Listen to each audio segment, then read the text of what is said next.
Ratusan peternak dari 24 kabupaten kota menutup pintu keluar kantor Gubernur Sulawesi Selatan di ruas Jalan Urip Sumoharjo, Kota Makassar pada Senin 10 Agustus 2026. Mereka membawa 3 unit mobil pickup untuk menutup Jalan Urip Sumoharjo. Satu mobil membawa ayam petelur, satu mobil lainnya membawa telur, serta satu mobil khusus sebagai mobil orasi. Mereka meminta harga pakan ternak diturunkan. Tak lama kemudian, peternak membagikan telur dan ayamnya kepada pengendara yang melintas. Baik itu pengendara motor maupun pengendara mobil. Supir PT-PT juga diberikan.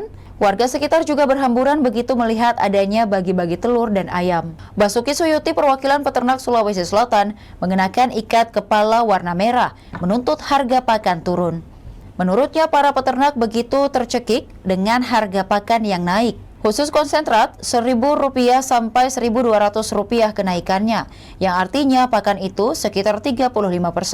Setelah berorasi, para peternak diterima di kantor Badan Kesatuan Bangsa dan Politik atau Kesbangpol oleh Asisten 1 Bidang Pemerintahan Ishak Iskandar.